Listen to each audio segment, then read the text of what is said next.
desde luego agradecer al Planetario de Castellón y en nombre del director Jordi Artes la oportunidad de estar aquí con todos vosotros. Espero que amigos todos y desde luego amigos muchos y entrañables. Por tanto es una charla pues muy especial para mí, bastante emocionante en ese sentido. Cosas que no sientes, ¿no?, en otros marcos, ¿no?, en otros congresos, etc. Y voy a presentarles o presentaros, si me lo permitís, pues los estudios que estamos realizando sobre un tipo de meteoritos que se llaman condritas. Así parece que, bueno, esto no suena, ¿verdad? No es nada. Pero realmente, cuando digo condritas, estoy diciendo que en nuestro grupo de investigación tocamos asteroides y tocamos cometas. Entonces, creo que esto lo van a entender. La emoción que un astrónomo en su día aficionado como yo, incorporándome a la Asociación Valenciana de Astronomía, donde me encontré aquí a John Magullón, y que me enseñó pues lo que sé de constelaciones y de gran conocimiento de estrellas en buena medida, pues me empecé a descubrir y me apasioné por el mundo, y muchos de vosotros lo sabéis, de los meteoros, de las estrellas fugaces, de las bolas de fuego.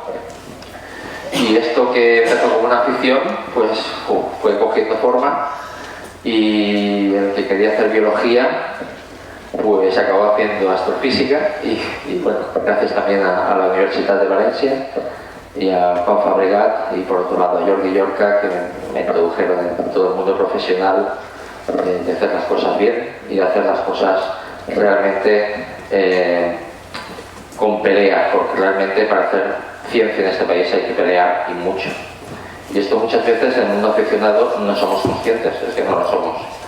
Pero bueno, lo que quiero presentarles ahora es una serie de trabajos. Voy a describir un poco las diferentes líneas, unas cuantas pinceladas de cada línea de investigación para que vean las implicaciones de lo que estamos consiguiendo.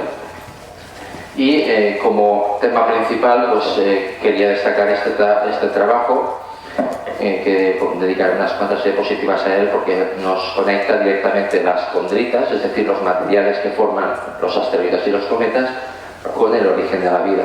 Y es que estos materiales tienen unas propiedades únicas, desconocidas en ningún punto del sistema solar. Las diferentes rocas que nos llegan desde otros puntos, Vesta, el asteroide Vesta, la Luna, las rocas terrestres, las rocas de Marte, que nos han llegado gracias a colisiones de asteroides con la superficie de Marte, que lanzan estas rocas.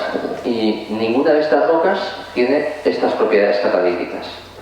Este trabajo lo publicamos en Nature Scientific Report el año pasado, en noviembre, y ha recibido un enorme aluvión de críticas muy positivas por lo que hemos llegado a conseguir. Y es que, como ustedes saben, las condritas carbonáceas poseen materia orgánica. Generalmente no es mucho, es entre un 3 y un 4% en masa de compuestos orgánicos, pero algunos son muy complejos. Esto ya lo descubrió también el pionero Joan Oró, bioquímico catalán, y que tuvimos la fortuna de conocer y nos motivó a seguir trabajando en estos temas. Pero ¿de dónde surgen estos aminoácidos, estas bases nitrogenadas que contienen las condritas carbonáceas?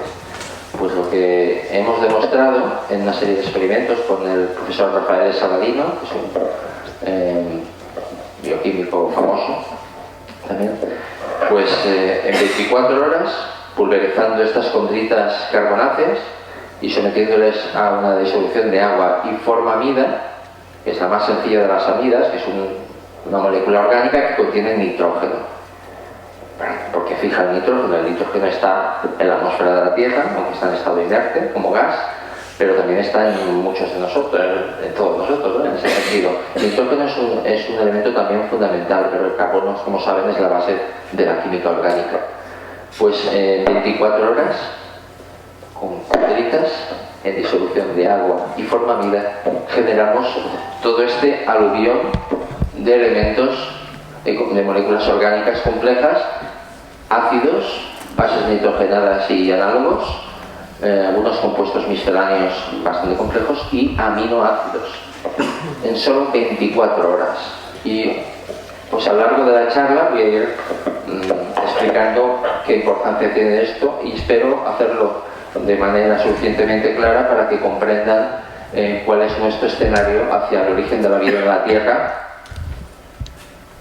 y quizás en Marte, y quizás en Titán, quizás en Europa, porque no tenemos que olvidar que el sistema solar hace 4.500 millones de años, cuando se formó la Tierra, tuvo mundos oceánicos, y entre ellos también estaba, lo sabemos gracias a Dawn, la misión de NASA, entre ellos estaba Plutón.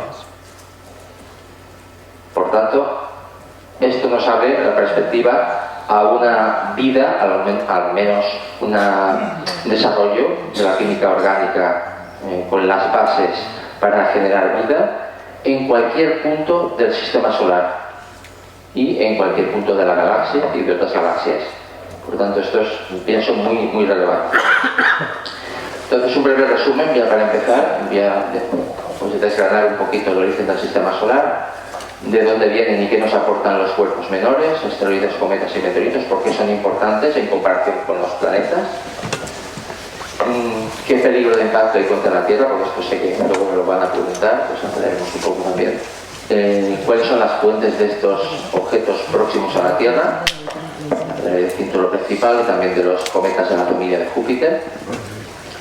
El seguimiento telescópico que hacemos en el Instituto de Cometas y Asteroides. ¿Y qué retos y oportunidades científico-tecnológicas nos proporciona el estudio de asteroides y cometas? Con algunos ejemplos de misiones en las que hemos participado y algunas que esperamos muy pronto participar. Y nuestros trabajos de laboratorio para desviar asteroides o obtener las propiedades catalíticas de estos meteoritos. Por tanto, les voy a intentar pues mostrar que desde nuestro punto de vista el origen de la vida en la Tierra puede haber surgido también en otros lugares del universo, y también incluso en nuestro propio sistema solar, incluido Marte, porque quien diga que en Marte no hay vida, ¿cómo se equivoca?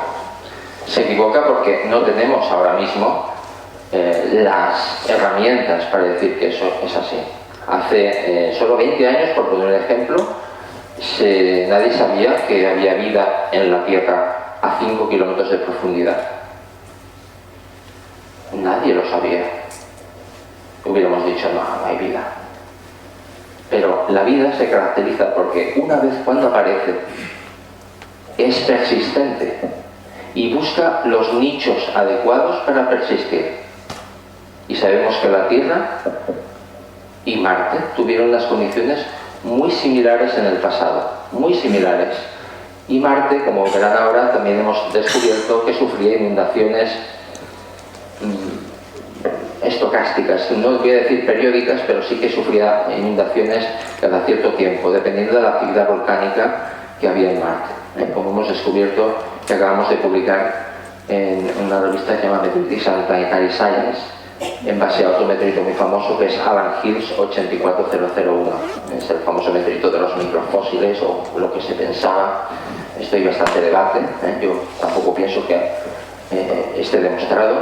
Por tanto, hay gente que dice es formación biótica, otros abiótica, pero voy a intentar para que... Muy bien, pues el disco protoplanetario, si nos pudiéramos retroceder en el tiempo 4.565, 570 millones de años, pues nos encontraríamos que el Sol, alrededor del Sol no habría planetas. No habría ni un planeta. Habría un disco de polvo y gas que llamamos disco protoplanetario. Y precisamente esta secuencia nos muestra perfectamente cómo se forman los planetas en un estadio temporal, en la escala, pues del orden de decenas de millones de años. Es que la gente piensa que la Tierra se formó, bueno, de la nada, ¿no? Pero no, se formó de la agregación de cuerpos más pequeñitos y colisiones continuas entre ellos, desde objetos de tamaño métrico hasta cuerpos planetarios. Cuando digo cuerpo planetario es todo objeto en el sistema solar con más de 1000 kilómetros de diámetro.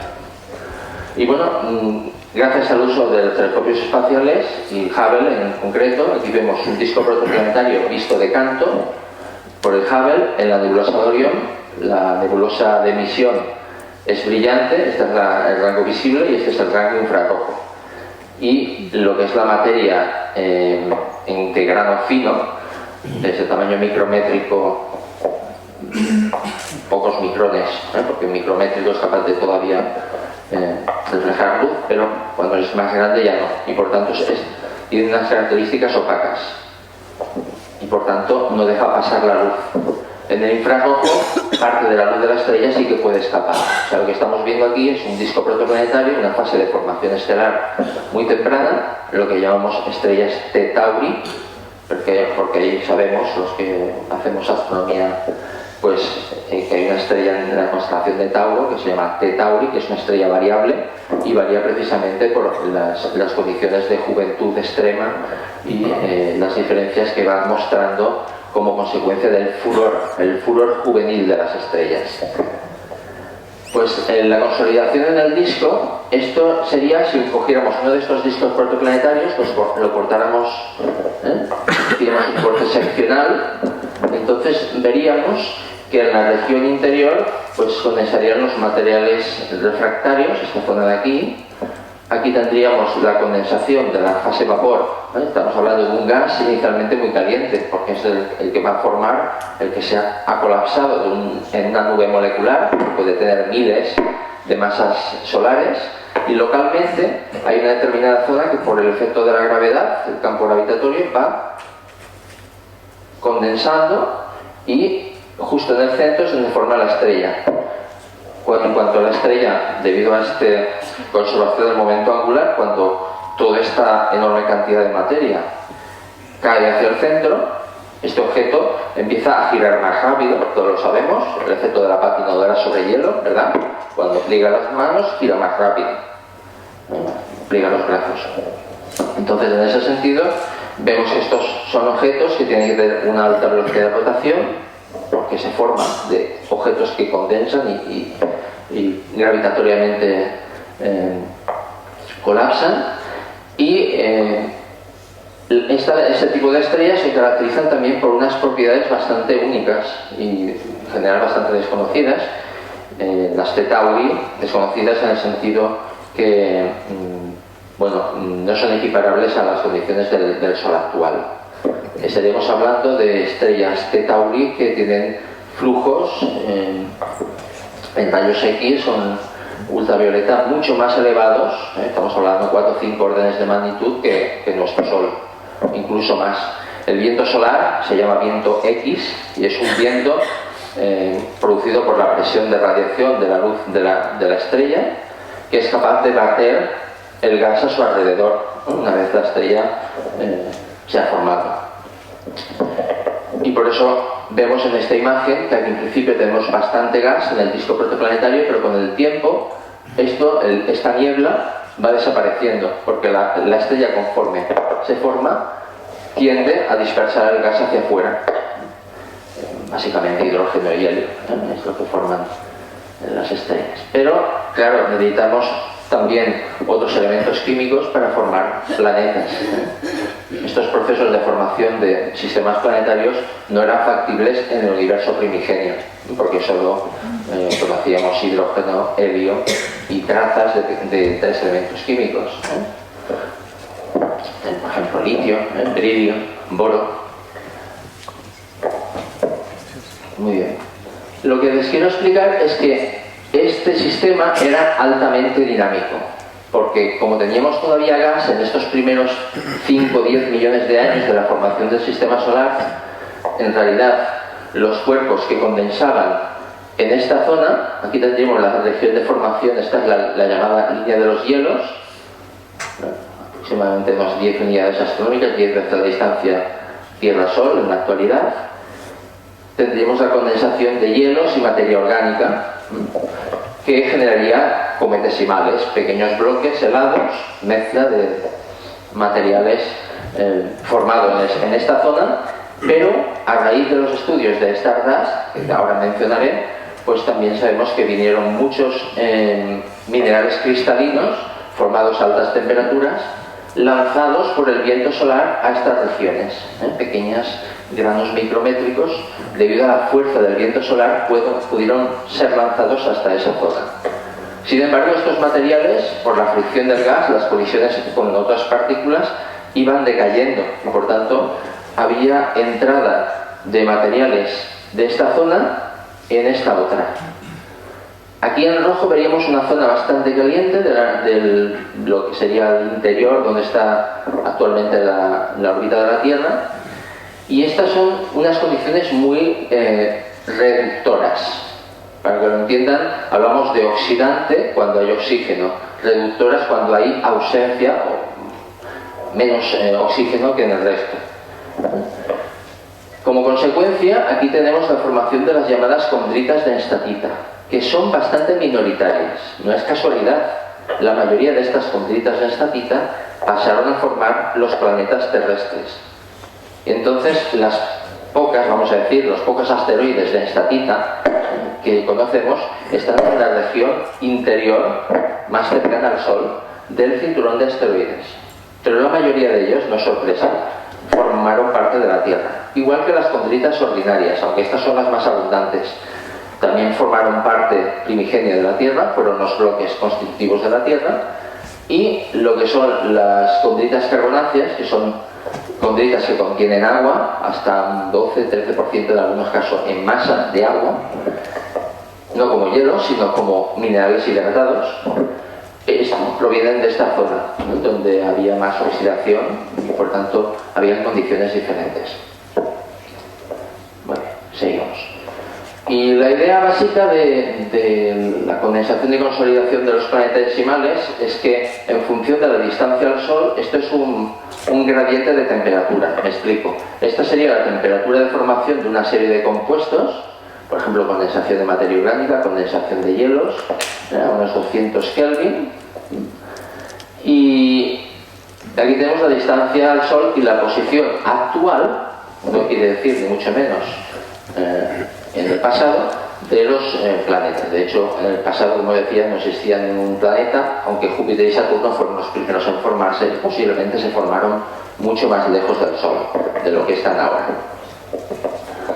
Muy bien, entonces el proceso que les estoy explicando es este, básicamente, que partículas que se van condensando de la fase vapor caliente según la temperatura baja. ¿Y por qué baja la temperatura? Pues lo decimos, porque el viento de la estrella tiende a dispersar el gas. A menor cantidad de gas, menos choques entre los átomos del gas, la temperatura del disco va bajando. Conforme baja, parte de la fase vapor se convierte en pequeños granos minerales. Esto es lo que hasta hace relativamente poco pensábamos, que la mayor parte de estos materiales tenían origen en esta bajada de la temperatura del gas. Hoy en día sabemos que además de eso también hay una gran incorporación muy sensible, quizás puede ser hasta un 1% o más en masa de estos materiales, de sólidos formados en estrellas vecinas, que nosotros también estamos trabajando en todos estos temas. Bueno, ¿y por qué estudiar asteroides, cometas y sus meteoritos? Bueno, porque la gran familia del Sol, en particular los planetas terrestres, pues preservan un registro parcial de nuestros orígenes, ya que han estado sometidos a metamorfismos, a procesos ígneos, a altas presiones y temperaturas. Cuando estos materiales primigenios llegaron a formar objetos muy grandes, de más de, vamos a decir, unos 300-400 kilómetros de diámetro, pues ya comenzó lo que se llamaba la segregación química, la diferenciación, que es que como los materiales primigenios contenían elementos radiogénicos, radiactivos, se desintegraron en su interior y como ya eran objetos grandes, no pudieron difundir al espacio esa energía, y por tanto, al desintegrarse estos materiales, calentaron el interior de estos objetos, de estos cuerpos planetarios a partir de 1000 kilómetros, y como consecuencia se fundieron, tan sencillo como eso. Y al fundirse, hierro, níquel y los metal lovers, los amantes de los metales, pues se fueron al fondo a formar el NIFE, en la Tierra, el núcleo de níquel y hierro, se formó un manto con materiales menos densos y una corteza con los más ligeros.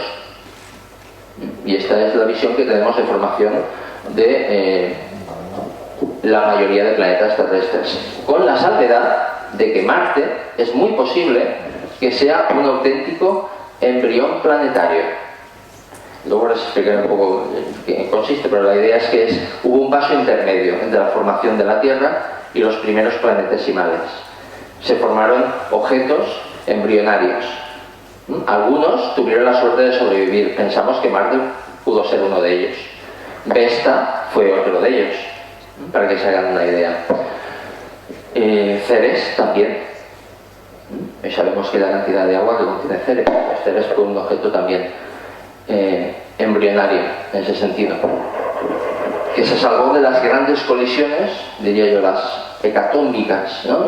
Gigantes colisiones que dieron lugar a los planetas terrestres. La última de ellas hace 4.500 millones de años aproximadamente y dio origen a la Luna. Muy bien, pues afortunadamente tenemos en el sistema solar millones de cometas y asteroides que preservan claves sobre las primeras etapas. Cometas y asteroides que también hemos descubierto gracias a las misiones espaciales. Esta es la Deep Impact de NASA, pues que a primera vista tampoco parecían tan diferentes. Esto fue sorprendente, ¿no? Es decir, que un cometa, que lo vemos como un objeto nebular y con estas colas, ¿no? Pensábamos que eran bloques de hielo, el modelo de Whipple, de la bola de nieve sucia, que en realidad nos hemos dado cuenta que son bloques mucho más sólidos de lo que realmente pensábamos, por lo menos muchos de ellos. Cuando se lanzó un proyectil de cobre, unos 300 kilogramos a la superficie del Tempel 1, pues se produjo esta profusión, esta especie de fulguración súper brillante que demuestra que en el interior de este objeto hay material volátil que puede incrementar la luminosidad, y esto lo vemos, y muchos de vosotros lo habéis captado con vuestros telescopios, con los outbursts, ¿no? Los estallidos de cometas repentinos. El incrementar la magnitud de la coma de un cometa es realmente en cuestión de horas o pocos días. Muy bien, en el cinturón principal de asteroides, diríamos que de hecho ya hay posiblemente más de 1 millón de objetos. Con órbitas cercanas a la Tierra hasta el 5 de abril conocíamos 875 con diámetro superior a 1 kilómetro y unos 16.000 en total.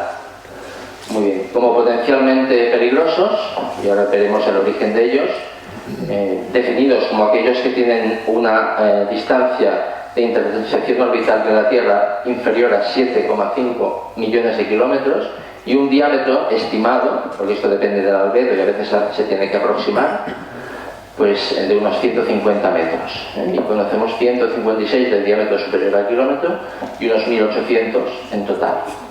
Lo interesante es que estos objetos potencialmente peligrosos, y los NEAs o los NEOS en particular, proceden del cinturón de asteroides, y un 80 o 90% de ellos.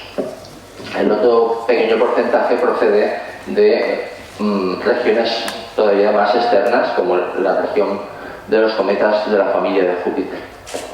Muy bien.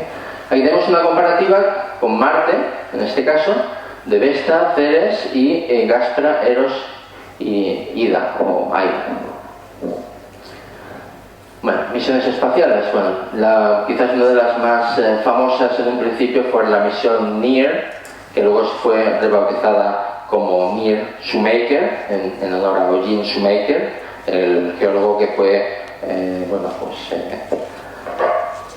suficientemente cabezón para intentar convencer a sus colegas geólogos que los impactos habían tenido un papel relevante en la historia de la Tierra. Y de hecho fue posiblemente una de las personas que más contribuyó a estudiar cráteres de impactos, y en particular el meteor crater, ¿no? El cráter del meteorito en Arizona. Luego una misión, también os mostraré una otra imagen de la misión Hayabusa. También les digo en primicia que estamos ahora mismo estudiando el regolito de Tocagua en nuestro instituto. Somos el primer centro español que recibe muestras del regolito de Tocagua. Recordemos que fue la misión Hayabusa de JAXA, de la ciencia japonesa, espacial japonesa, la primera misión que recuperaba muestras de un asteroide. Igual que la sonda Stardust de NASA fue la primera que recuperó muestras de un cometa, el Will-2. Muy bien, pues voy a explicarles. Este es el centro, que están invitados a visitar, si quieren conocerlo. Instituto de Ciencias del Espai. Está en Bellaterra, a este lado de aquí. Tendríamos la Facultad de Ciencias, creo que es muy fácil de encontrar y si no pueden ver las líneas de investigación. Estamos centrados en el espacio y por tanto estamos participando en muchas de las misiones que posiblemente les sonarán de investigación espacial. Por ejemplo, ECO, dedicada a exoplanetas, por poner un ejemplo. Tenemos también, participamos, y de hecho el director Ignasi Rivas, el director del Observatorio Astronómico del Montsec, que está ahora mismo como subdirector de nuestro centro, y tenemos acceso a este telescopio robótico de 80 centímetros, que es el famoso telescopio Joan Miró, en honor a quien primero lo promovió. Y hacemos un proyecto de monitorización de NEOs y también de cometas, que utilizamos. Aquí pueden ver el cometa Pan-STARRS con la anticola, muy bien, visible sería el cola y esta es la formación. También entre los seguimientos de asteroides, y tenemos un ejemplo, hasta relativamente hasta el 2013 no teníamos un seguimiento muy preciso y por lo tanto este fue el famoso asteroide Duende, que justo el mismo día que apareció. Esto es una exposición de 3 segundos para que vean qué rápido se movía en el cielo comparado a las estrellas. Por tanto es necesario un seguimiento muy preciso del movimiento propio, se llama, del objeto. Esto ya lo implementamos en 2013 y estas son las campañas que entre 2014 y 2015, por ejemplo, de objetos. Entre ellos, por ejemplo, este 2008 CEMA, que podemos ver aquí, magnitud, quiero recordar que era 17, una cosa así. Las condiciones del MOSAIC son extraordinarias. Y este es nuestro grupo de investigación,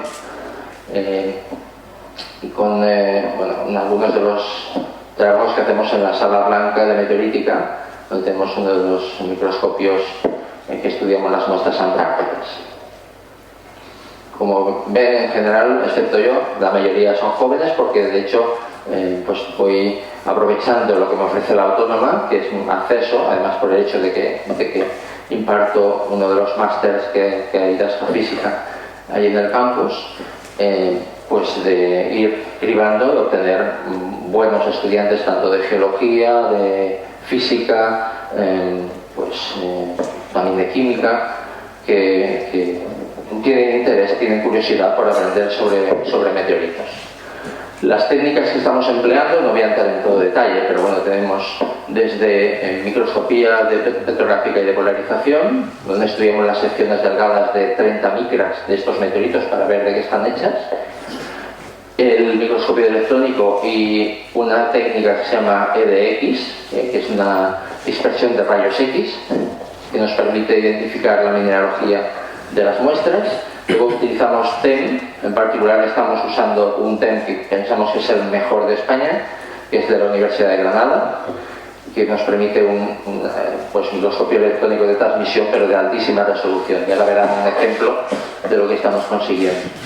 También usamos un espectrómetro, el ultravioleta hasta infrarrojo próximo, 2,6 aproximadamente. Y también un espectrómetro infrarrojo que nos llega hasta, de manera eficiente hasta unos 30 micras.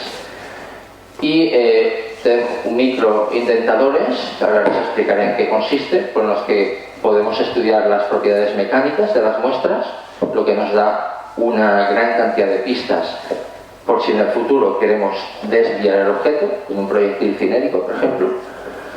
Y también realizamos y estamos haciendo en primicia trabajos sobre la viabilidad de la minería espacial. De hecho, acabamos de publicar un libro que luego les presentaré en Springer, New York, sobre estas técnicas y lo que nos dicen sobre si estos asteroides nos podrían proporcionar tanto metales como tierras raras, elementos que son muy, desde el punto de vista tecnológico, pues fundamentales. Y bien, entre lo que estamos estudiando, procesos de choque. Cabe recordar que la mayoría de estos meteoritos, cuando llegan a la Tierra, han sufrido gran cantidad de colisiones y muestran estas marcas de impacto y de materiales fundidos.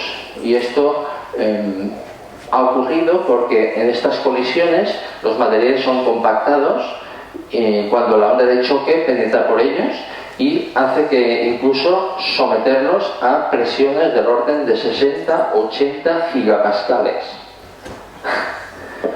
Eso es una burrada. Eso muchas veces no los tenemos ni en los cráteres de impacto en la Tierra. Pues este tipo de colisiones son las que nos dan mucha información los meteoritos, por ejemplo. Bueno, quería decir también que entre lo que estamos haciendo, pues ahí está la misión AIM, que ha sido propuesta a la Agencia Espacial Europea para por primera vez testear un impacto, en este caso de la luna Didymos, el asteroide Didymos. Esto está todavía un poco en el aire porque no hay dinero, básicamente, pero sí que la propuesta que hicimos para dotar un CubeSat, o bueno, 2 CubeSats, y desplegarlos por la misión AIM alrededor de este sistema binario de Didymos, pues fue aprobada y estamos expensas de que se haga AIM. Si se hace AIM, posiblemente nuestro CubeSat también volará con ella. También hemos analizado los minerales chocados en Chelyabinsk. Aquí pueden ver que pese a lo que normalmente se ve, esto es una imagen en la que vemos en transmisión un par de estas secciones de la condrita de Chelyabinsk, y vemos que muchas partes están cruzadas por estas venas de choque que hacen que oscurecen el material. Las condritas ordinarias normalmente son así como vemos, unas litologías, unos detalles claros, pero cuando están los minerales chocados, pues se oscurecen y reflejan menos la luz del sol, con lo cual son proyectiles con muy mala leche, porque son difíciles de encontrar, son difíciles de ver, porque los albedos, de manera natural, al ser materiales chocados, que son la mayoría de los meteoritos que llegan a la Tierra, pues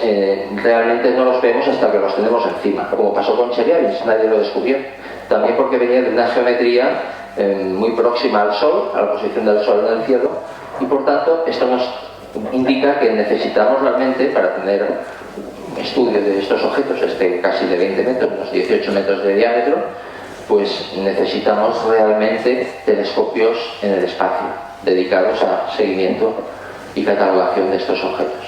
Y bueno, en estos minerales que encontramos dentro, pues encontramos que el olivino, por ejemplo, se ha transformado en merilita, que es un mineral de choque. Estos son espectros Raman. La troilita pues tiene unas formas muy características de choque. Luego también aparece otro mineral que se llama limbudita. Estas son las composiciones. La mererita, una forma trigonal, es un fosfato, y se forma porque el fósforo sale en los espacios vacíos que contiene el meteorito. Está en forma de vapor, pero en cuanto pasa la onda de choque, este material condensa de repente, este mineral, y se forman estas fases de alta presión. Y bueno, lo que nos indica es que la mera presencia de estos minerales pues delimita una presión máxima en Chelyabinsk del orden de 25 gigapascales, o sea que recibió unos buenos choques antes de llegar. Y hemos utilizado este nanoindentador del profesor Jordi Sort de la Universidad Autónoma de Barcelona, que posee una punta de diamante con geometría piramidal para comprender, como ven aquí, ejercemos una presión sobre el material y lo deformamos. Si fuera completamente elástico, pues volvería a su posición inicial. Sin embargo, no es así. Cuando retiramos el indentador, la punta esta de diamante, pues regresa a una determinada posición. En base a eso, establecemos estas curvas que nos permiten estudiar los mecanismos de deformación, la parte elástica y la parte plástica. Con lo cual podemos establecer la dureza, el módulo de Young, el trabajo plástico, el trabajo elástico, las propiedades relativas como resistencia al desgaste, recuperación elástica e índice de plasticidad. Todo esto del material. Y lo bueno es que lo podemos hacer donde queramos, con tamaño de este indentador muy diferente. Por ejemplo, aquí tenemos un grano metálico en Chelyabinsk, donde vemos las diferentes marcas dejadas por el nanoindentador. Estamos hablando aquí, fíjense que estos son 10 micras, estamos hablando de alrededor de 2 micras de indentación. Y lo podemos repetir tantas veces como queramos. Al final lo vamos a dejar, es un martirio el meteorito, pero bueno, no es destructivo en el sentido que no estamos más que deformando el material. Y esta es una indentación algo, bueno, bastante más ampliada, pero en realidad podemos ir a tamaños más grandes y coger diferentes fases en una misma indentación para comprender las propiedades del conjunto, no solo separadamente. Y lo que concluimos, esto es un trabajo que publicamos este año en Astrophysical Journal, que hemos publicado también en colaboración con los máximos investigadores del proyecto AIM, interesantísimos en esta técnica aplicada por vez primera a meteoritos. Pues el módulo de Young disminuye cuando pasamos de las fases de materiales chocados, como las venas de fundido. Los choques progresivos han creado defectos estructurales que incrementan la dureza de la litología de impacto. Las indentaciones producen fracturas, que aquí las podemos ver, en las venas de choque, que demuestran ser puntos débiles en los asteroides chocados. Esto explica por qué muchos meteoritos, muchas rocas, llamaríamos en el espacio meteoroides, se fragmentan mucho antes de llegar al suelo. Y es porque realmente tienen estas zonas débiles, estas venas de choque, que hace que cuando comienza a sufrir la fricción con la atmósfera y las presiones ya del orden de 10, 20, 30 gigapascales, a alturas de 40, 50 kilómetros sobre la superficie terrestre, pues es cuando comienzan a fracturarse, porque son puntos débiles por los que los objetos se fracturan. O sea, esto es buenas noticias. Nos quiere decir que para objetos de pocos metros de diámetro, con gravedad en algunos casos, pues la Tierra es un escudo muy eficiente. Muy bien, pues esta es una gráfica en la que vemos la excentricidad de los objetos y el semieje mayor. Esta es en verde el cinturón principal, de donde vienen estos objetos NEOS. Llamamos objetos porque hay algunos cometas entre ellos, pero también podemos decir los NEAS, Near Earth Asteroids, asteroides próximos a la Tierra. Y pues remarcar los Athena, los Apolo o los Amor, por ejemplo, que estarían en esta región de aquí con altas excentricidades. Yo lo que quiero comentarles, aparte de estas, tenemos esta otra zona de cometas de la familia de Júpiter, que también son fuente de objetos próximos a la Tierra. O sea que tenemos una contribución de asteroides convencionales, vamos a decir, rocosos, y de objetos pues bastante más primitivos, que alrededor de un 10% contribuyen a esta zona y pueden cruzar y pueden ser proyectiles peligrosos para la Tierra. Y esto es algo muy dinámico, porque los objetos son desviados, son transformados por lo que se llaman las resonancias. Estas son, por ejemplo, las resonancias con Júpiter, y resonancias con Saturno, o en la zona interior del cinturón, resonancias con Marte. Son zonas prohibidas, porque ahí donde se están moviendo los asteroides son múltiplos del periodo de movimiento, del periodo orbital de Júpiter o Saturno o Marte. Y por tanto, cuando se encuentran ahí gravitatoriamente esos objetos, son desviados son transformados en órbitas excéntricas que cruzan la órbita de los planetas terrestres. Esa es la idea.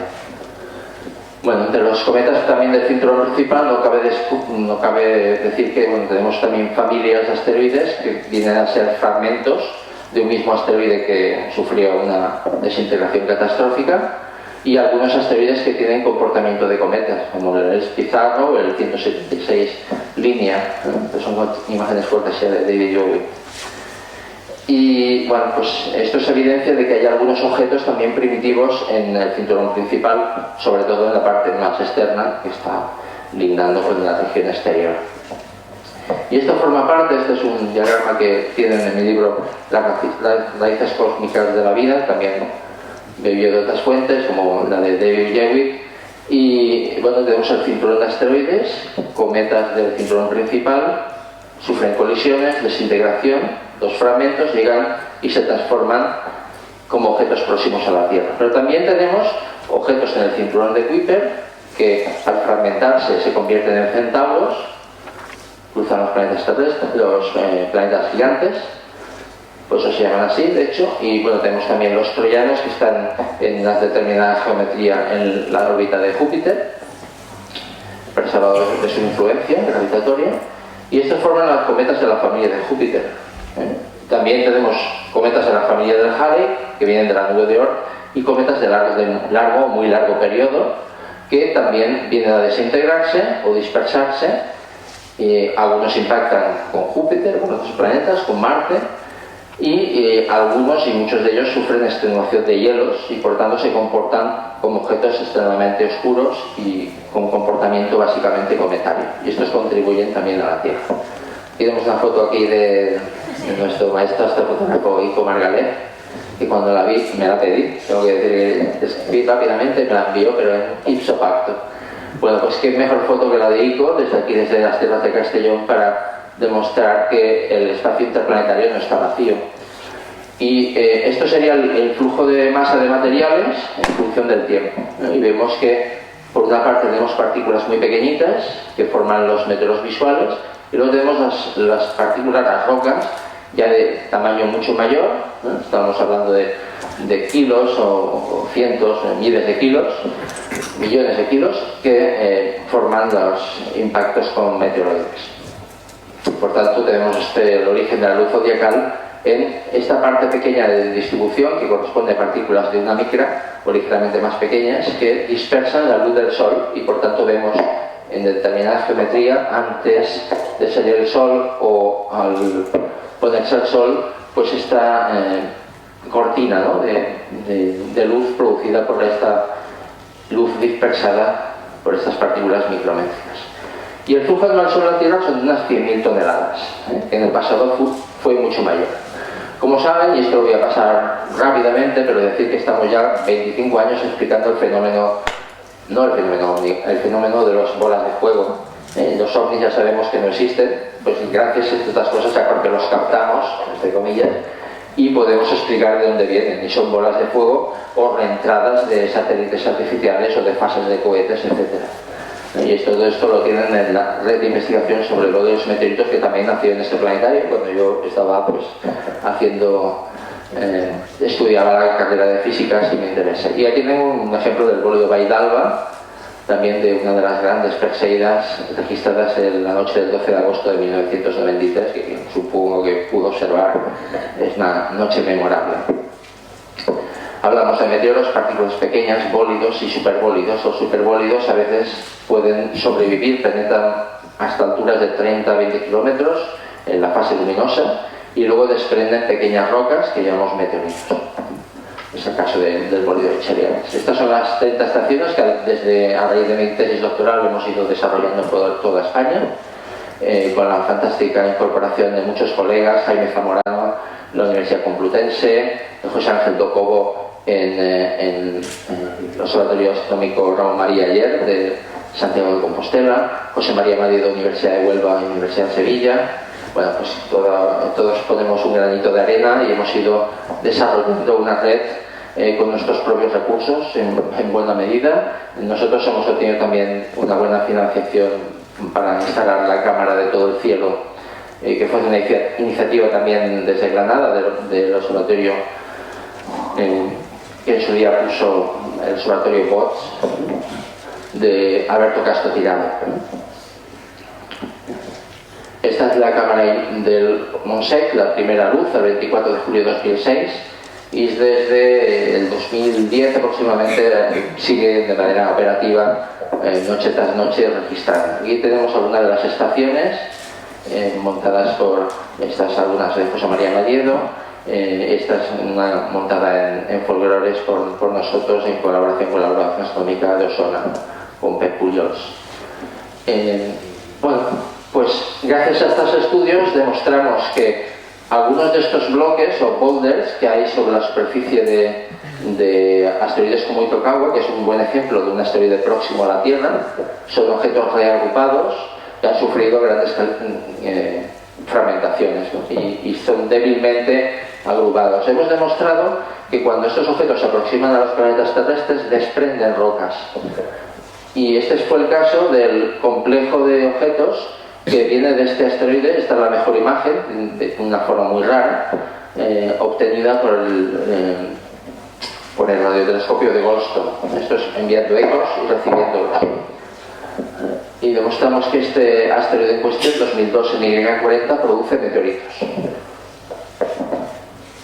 También, últimamente, estamos trabajando en un aspecto fundamental, que es que en lo que se supone este sería el flujo de impactos actual. Para que se hagan una idea, esto sería el número acumulado de impactos por año sobre la Tierra, y por tanto esto nos viene a decir que esto es 10 al menos 4, estamos en la inversa del tiempo. Por tanto, cada 10.000 años tenemos un impacto, esto sería 10.000 años, de un bólido con una energía de 10.000 kilotones.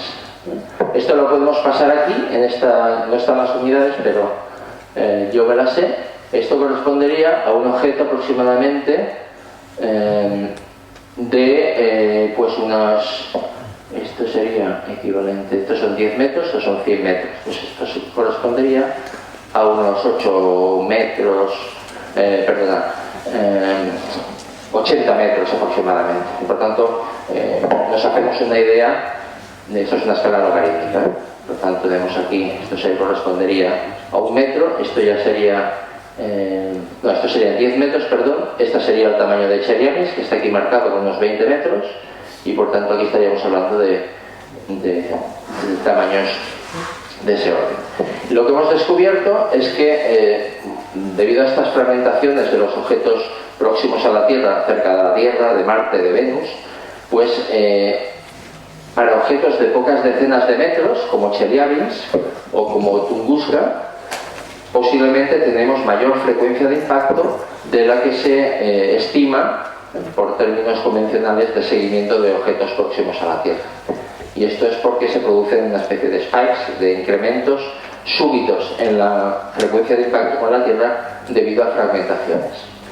Esto sería una ejemplificación. Objetos de las dimensiones, por ejemplo, de Tunguska, 50 metros, pues ya tendríamos una explosión violenta que puede ser devastadora a una escala regional. A escala de destrucción local tendríamos objetos de 100 metros, y ya evidentemente cosas muy serias serían catástrofes internacionales, objetos de 500 metros hasta varios kilómetros, afortunadamente, que no son ya tan frecuentes. Aquí tenemos cada cuánto tiempo impactan estos objetos. Y el ejemplo de Tunguska, que por una diferencia horaria de apenas 6 horas no cayó sobre San Petersburgo. Y estamos hablando de un evento muy remoto, pero que destruyó 2.200 kilómetros cuadrados de taiga siberiana, básicamente la aplastó. Y luego, como el gas fundido del material que había llegado a las capas más bajas de la atmósfera cayó sobre estos árboles, los incineró. Estas son imágenes tomadas por Leonid Kulik en 1927, es decir, ya pues muchos años después, 19 años después de que ocurriera el evento en Tunguska. También tenemos cometas, y la tasa de impacto por cometas pues se estima ligeramente inferior a los asteroides, pero también bueno, el azar a veces nos puede llevar a sorpresas desagradables. Y desde luego, gracias a los estudios que se están realizando en diferentes agencias espaciales, por ejemplo Stardust, yo tuve la fortuna de dirigir el estudio de la captura de estos proyectiles en el aerogel. De hecho, después de esta fase de estudio preliminar de la misión Stardust, descubrí que era el único español participando en la misión. Y lo que descubrimos es que estas partículas pequeñitas, y en las paredes también ven que se excavó una especie de bulbos, las partículas entrarían aquí a 6 km por segundo y fueron deceleradas a 0 de velocidad en realmente un poco más de 1 centímetro. Cuando se analizaron algunas de estas partículas, se encontraron estas auténticas maravillas. Nos encontramos minerales formados a alta temperatura, como por ejemplo estatita, que tenemos aquí, y troilita, sulfuro de hierro, en esta parte de aquí. Y la partícula esta, en concreto, se observa que proviene de esta dirección. Aquí tenemos el canal que ha esculpido en el aerogel, que era dióxido de silicio, y esta zona más refractaria escudeó este material de grano hiperfino que hay en esta zona. Cuando la vemos con microscopio electrónico, vemos que contiene anomalías, puntos calientes de nitrógeno 15. Que esto relaciona el material del cometa Will-2 con material interestelar, porque estos son detalles que son normalmente vemos en las regiones más externas. También estamos trabajando en cómo relacionar remotamente asteroides y meteoritos. Hemos hecho estudios de cómo las propiedades y el albedo de los asteroides varía en función de esto. También hemos asociado algunos de estos meteoritos a asteroides como Lutetia. Hemos hecho el descubrimiento de que este PCA 91467 tiene mucho metal y tiene propiedades reflectivas muy similares a las del asteroide Lutetia visitado por la sonda Rosetta. Y usamos datos de la cámara Virtis para hacer este tipo de comparación con los espectros obtenidos en nuestros laboratorios. Y bueno, las condritas carbonáceas son fascinantes porque contienen materia orgánica, contienen agua en proporciones muy elevadas y nos hablan de unas fases iniciales donde la alteración acuosa pues jugó un papel importante para muchos de estos grupos de condritas, pero no todos. Buena parte de ellos fueron alterados térmicamente a temperaturas en las que básicamente en buena medida se deshidrataron, no completamente en algunos casos, pero suficiente. Estas son algunas de las condritas carbonáceas que estamos analizando de NASA, pero ahora mismo tenemos varios centenares de ellas. Y aquí vemos muchísimo visto con el microscopio de transmisión de Granada, donde vemos fases muy desequilibradas, es decir, que nunca han estado sometidas a calor ni alteración acuosa, y por tanto podemos ver, por ejemplo, en contacto estas fases en que vemos hierro y azufre, esto sería o troilita o pirrotita, y aquí tenemos filosilicatos donde hay magnesio, oxígeno, hierro también, y algo de aluminio. Y luego también fases de carbonatos de calcio, donde tenemos estas zonas. Por tanto, estas son zonas internas, estos son 200 nanómetros, esto es apenas una micra, y veamos esta enorme complejidad. Esto nos viene a decir que el asteroide del que procede este objeto realmente nunca ha estado alterado de manera extensiva, como encontramos en algunas otras condritas.